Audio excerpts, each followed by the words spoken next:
The time to do a deal with Dak was before free agency, and they didn't do that. So there was no cap savings. So if they wanted to go get some of these marquee free agents that were out there, they're gone. They're off the street. So now they're in a situation with Dak going into the last year of his deal. He's got a $55 million cap number. If he leaves after this year, the dead cap money charge is $95 million that they're going to have to spread out. Jeez. Yeah, which would be a new NFL record, even though $95 million dead cap, and he leaves, and no trade clause, no tag clause. So when you're going into the last year of contract, Dak, to me, is a really good quarterback. So if and when he becomes a free agent next year, Dallas may want him back, but there might be a quarterback-needy team.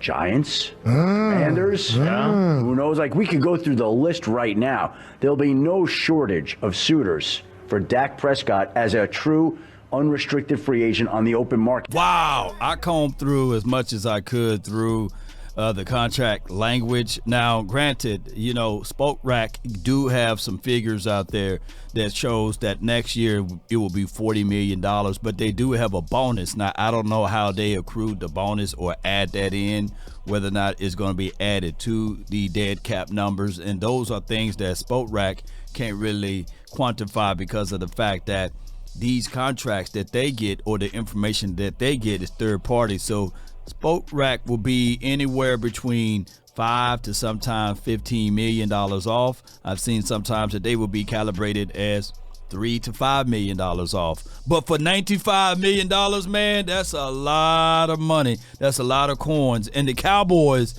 at the end of the day, it's not that much hate in the world. Even if you don't like Dak Prescott, but to hit a $95 million cap hit, dead money, that's going to cripple the entire regime or whatever you trying to do for the future. Now, granted, as the words say, it's cheaper to keep her. It's probably be cheaper to keep Dak and work out a situation. I think that what's coming in between these type of negotiation standards or strategy is Todd France. I think Todd France play hardball. I think that he really wants short years of contracts, and the Jones family wants 6 or more years of contract so that they can manipulate the movement of the money here. But man, this is getting crazier and crazier. Now, we will dive into some more details of everything, but like Adam said, if you wanted to get in front of this, you should have did this in February, right?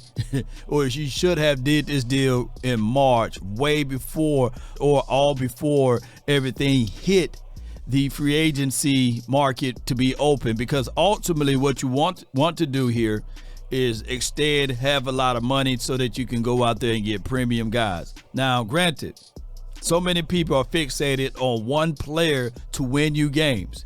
And I've been banging on the table saying, okay, what the Cowboys should do is figure out, yes, you got 9 All-Pros, AP All-Pros, however you want to look at it, versus NFL All-Pros. Whatever the number is, you looking at it like, hey, you got all of these guys, but you missing out in key areas.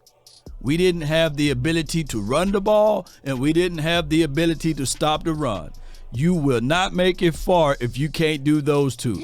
And on top of that, from what I'm looking at, with Dak Prescott, looking at his resume and beyond, we all like Dak Prescott. But at the end of the day, if you put everything, I'm talking about everything on the shoulders of Dak, you will not win. You will not win. And the Cowboys, for some strange reason, is looking to place everything on him. No, we need complementary pieces. We need run game. We need help up front.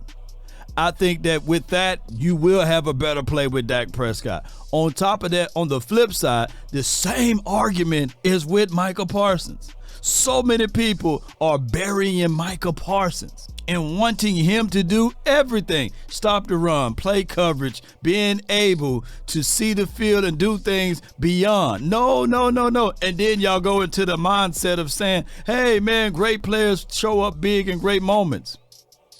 But also when you look through everything, great players also have great coaches. How many rings do Michael Jordan got without Phil Jackson? I'm waiting. How many rings do Michael Jordan got without Pippen? You're looking for perfection, but you're looking in the wrong area, and you only seeing it from a point of view of being hurt. Most Cowboy fans are hurt right now.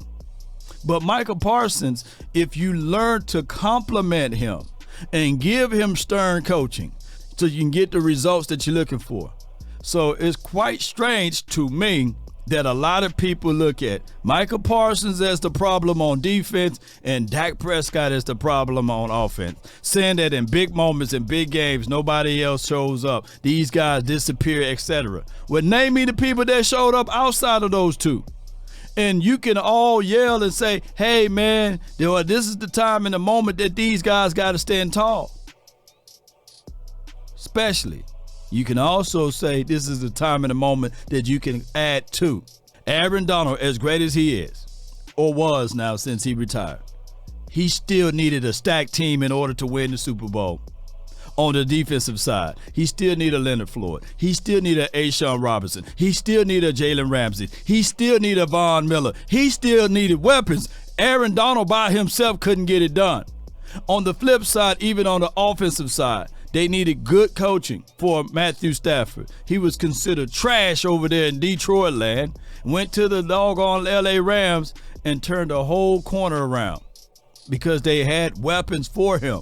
It wasn't, hey, Stafford, let's just do it all by yourself. On top of that, he was so good that he led the league in INTs and was still able to lift up their Lombardi trophy. Why? Because they had the #1 defense in the National Football League and they had good coaching to help alleviate some of those things. Anywhere else, he wouldn't have been able to lift up that Lombardi trophy if you do your homework. Hey, all I can say is, outside of all of those other players, the Dallas Cowboys, if it's really $95 million, they need to figure out a way. And going through this whole process of being stubborn and not coming up with a deal only going to hurt you along the way. Figure out a way. It is easier. It is flat out easier to add little pieces to this situation so that you can win, opposed to just burning all of this stuff down. It is easier. But that's been my time. I really thank you all for yours. Keep in mind, if you don't know how to do it, you're going to continue to point fingers. But if you do know how to do it, you're going to put things around it. That's what great teams do, and great coaches and great ownerships and leaderships do.